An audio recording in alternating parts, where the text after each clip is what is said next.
Hello, you're watching India Today Global, and the biggest news we're covering for you today comes from Nepal, where pro-monarchy demonstrations have been rocking the country.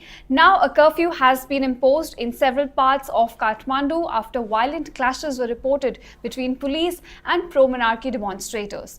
Now, to understand what's exactly happening in Nepal right now and why are the demonstrations escalating to this end, we have with us Geeta Mohan. So, help us understand what led to the latest developments in Nepal today. Well, Ishita, you do know that Nepal has always had, in the recent past, and for a very long time actually, a lot of domestic turmoil when it comes to the politics of the country. It's never been stable. You've seen changes in government, coalition governments, because they don't normally make the numbers anymore to form a majority government, so on and so forth. And now with all this, because Nepal was a monarchy, with all this that you're seeing, you're looking at civilians tired of it. There are a lot of questions being raised with regards to cases of corruption. Exactly. That's one of the reasons why you're seeing people now coming back to the streets. But it also has to do with the fact that there is always a faction that was pro-monarchy, that they wanted the monarchy back, and they took a back seat. They stayed quiet because you had the entire communist Marxist movement, the Maoist movement, and then Prachanda coming to power. All of that happened. So giving all of this and giving so-called, elected or electoral political democracy a chance. But I think people in Nepal are tired. They did get a fillip out of what's happening in India in terms of having Yogi Adityanath for a chief minister of Uttar Pradesh. He is the head of the Gorakhpur Mutt, which is bordering Nepal and the Madhes area completely, which is the Tarai region, the lower region of Nepal. Madhesis are primarily of Indian origin, I could say, or Bihari origin, many of them, but are Nepali now. And most of them do subscribe to the idea that monarchy should return. So we are looking at arson, we're looking at fire, we're looking at security barricades. It's a difficult situation. When is the tipping point going to be? We're monitoring the situation very closely, not just this newsroom, but also the India Today network. When is there going to be a tipping point where we'd say, okay, this is getting out of hand, the army has left the barracks, they're now in the streets, which is what we saw when the royal family was massacred. And now whether if the army is going to be in the streets again is something we'll have to wait and see. For now, we're looking at tear gas shelling, we're looking at barricading, massive security deployment, and if I'm not wrong, some injuries as well in the protests and the clashes that took place. All right, so you've outlined the reasons as to how the protests are building up in the country. We've seen accusations of failed governance. Over 13 governments have been changed in Nepal in the last 16 years. So there's clearly discontent among people, and that's now being reflected in their calls for a change, a radical change we can call it. Now I want to ask you, where is the political backing coming from for this movement? Because definitely someone has to back it with the kind of scale we're seeing it now. I do think that there's a lot of political, civilian people's mobilization over here. I would certainly see what kind of political leaning that many of these people really have, and you will see that the clashes are taking place not just between security forces and the pro-monarchy groups, but also between the Maoist, CPN, Unified Socialist groups and the pro-monarchy groups. But at this point in time, protests, counter-protests, obtaining permissions from the Kathmandu district administration official. There are over 3,500 police personnel who have been deployed to maintain law and order. All that is happening, and like I said, there isn't one group of people who are in all probability backing these protests, but there has been a slow momentum of this disillusionment with the administration, that they're not moving forward, that Nepal has not seen the kind of development that was promised, and most of them are stuck in not just their own internal politics, but also there are massive charges of corruption. Having said that, like I said, having in the border areas and a state such as Uttar Pradesh, having India speak so much of Hinduism and the fact that there is a massive religious connect with India. Nepal is trying to China is trying to make inroads, Ishita, into Nepal. Yes. There is no doubt about that. But then I do think that this was a voice that was quiet for a very long time, because they saw a massive revolution and they saw a guerrilla warfare with the guerrilla group giving up arms, coming into mainstream politics, winning elections and being there. So you don't want to be on the wrong side of that at this point in time. Nobody wants to go back to a place where Nepal and many parts of Nepal were considered absolutely unsafe to travel. But right now, I do think that the momentum has picked up because of the situation on the ground, and it does have to do with the fact that there is massive corruption or allegations of corruption. But pro-monarchical groups supported by the monarchy, maybe because they're quiet, they keep quiet. Even if people come into the streets, you will see an appeal from the monarchy to really stay calm, keep calm. King Gyanendra has been in Nepal. He did not leave the country. He suffered massive backlash after the change of after the throwing out of the monarchy and the political structure taking over with an election and the democratic and a democratic setup being put in place in Nepal. They didn't leave. They're still there. They're still influential. In fact, many of them from the royal family are part of the political system and political structure, have been for a very long time. So I wouldn't attribute it to one or the other, but I do think that this was a momentum that was growing. Like you said, and you have covered it or monitored it for a few weeks. We've been seeing protests happen since November. Since November. See, protests happen, and then they're quelled, and then you have people come out into the streets yet again. So, interestingly, you mentioned... Go ahead. So, you mentioned former King Gyanendra, and he also addressed people on, I think, March 9th, and he basically challenged the regime, saying that, you failed to meet the expectations of the people of Nepal. And they've challenged the king back, saying that, if you really want to fulfill the expectations, you should come ahead and contest in the elections. So, what has been the larger response from the administration towards these demonstrations? The administration has been very clear about not allowing the protests to go out of hand. Most of them have ended with minor clashes, but what we're looking at today are visuals of clashes and protests that are beyond just normal. But we'll still keep monitoring it, because we do not know whether this is going to get out of hand for it it to go beyond security personnel and for the army to really step in. If that happens, it's bad news for Nepal. Having said that, yes, the monarchy is involved in saying that you have not done your bit, but the monarchy is big. This is the only country. India is a secular country. We do not have a religion. So the only Hindu kingdom was actually Nepal. You see, so the monarchy holds itself on a very high pedestal. So they're not going to come and fight elections. They're not common man. They're blue-blooded, so to say. Are they nominal figures in Nepal? No, not like the United Kingdom. They were there as the most powerful, and now they're not there.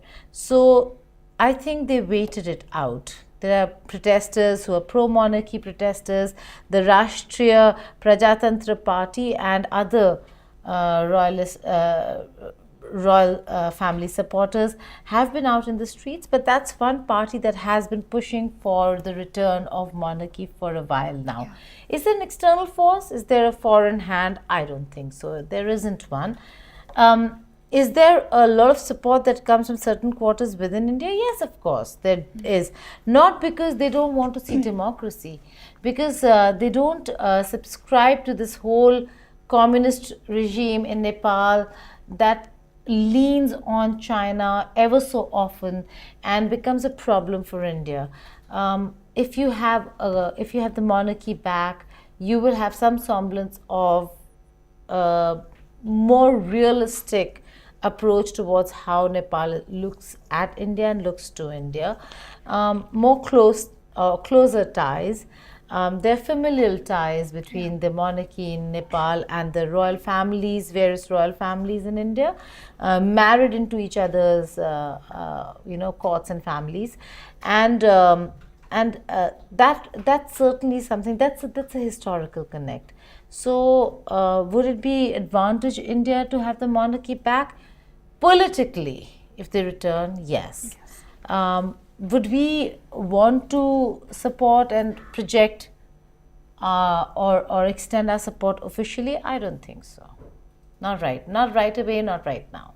All right, that was my question to you.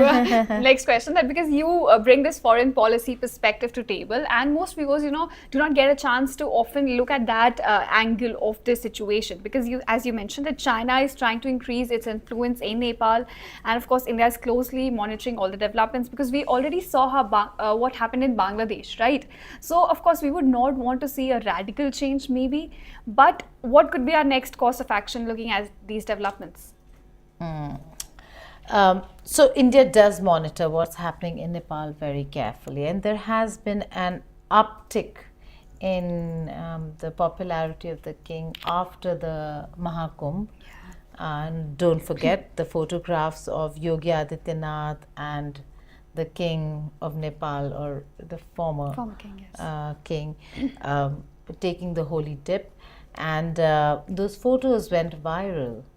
And there was a conversation within, social media, many other spaces, of how Nepal should return to monarchy, because that is actually then a Hindu kingdom. But officially for India, it is important to engage whoever sits in Kathmandu. It is not important to support one or the other. We would suffer really badly if we do that, because should the political system continue and should there be no return, then you will see an already communist regime that is not very pro-India lean more towards China. And India does not want, New Delhi does not want to be in such a situation. So they're monitoring the situation only to know whether if Indian assistance would be required for the protests. And also there have always been these allegations from South Asian countries about India of being, this big brother, and sort of the big brother attitude, so on and so forth. I do think that, it's not this Modi government, but even before that, there was an attitude where we were trying to tell them how to write their constitution, what should be a part of their constitution, or even before that, how they should be running their government, who should be in power, who shouldn't be, if they don't like somebody, whether then that party should be in power or not. So this big brotherly attitude, whether if it's with Nepal, Sri Lanka, the Maldives, or whichever state, should not be, or Bangladesh for that matter, should not be a part of our foreign policy toolkit. And I do think that India does a lot of development work in most of these countries. So there is a misconception too. A lot of the opposition leaders who are not in power would like the public to believe that this government is a stooge of India. Why? Because there's so much work happening. So now they listen to whatever New Delhi says. It's a very easy give, It's a very easy way of saying, oh, they behave like big brothers. Not that there haven't been instances where India has tried to push its agenda forward, but that's thinking for India. Today, when Donald Trump does it, Ishita, nobody's saying that, oh my God, and it's not That just is pushing true. for American interests, it's going beyond that. It's questioning the sovereignty of other countries. And nobody's saying anything. So when India is looking at Indian interests and asking other countries to do certain things, then it does look like, we're trying to push ourselves, be more assertive. I'm saying that in certain instances they should not have done a lot of things that they did, but being assertive is not a bad thing.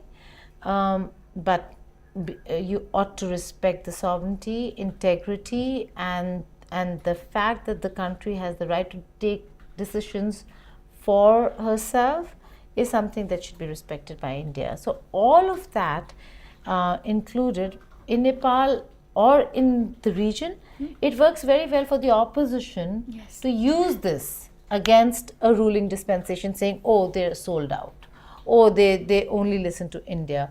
What happened in the Maldives? What was India doing in the Maldives? What did India do in the Maldives that is worse than what China is doing? Tell That me. is true. But the opposition came out and said, oh my God, there are these many military personnel. There aren't.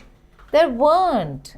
Exactly. But they went ahead and said all of that and cooked up all these stories, and you had And there was a Moitsu whole blowout with out India T-shirts saying campaign. India out Yes. campaign, and President Moitsu was a part of it. And now he comes to Yes. Delhi on an official visit. Why? Because you need India.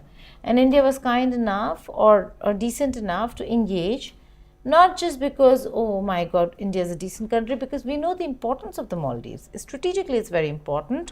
If they're engaging us, it's a good thing for us that they're also trying to balance India, China in their own country. And it's a good thing that they realize that they can't put all their eggs in the Chinese basket. It doesn't work. Sri Lanka is a prime example.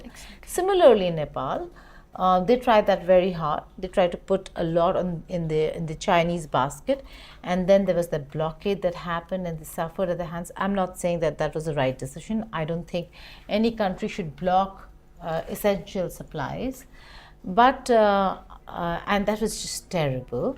But I'm just saying that then you realize that there is an entire mountain range between you and a country you think you can engage with easily, but there are land routes between you and a country, a neighboring country, that has historical ties, religious ties, familial ties with you.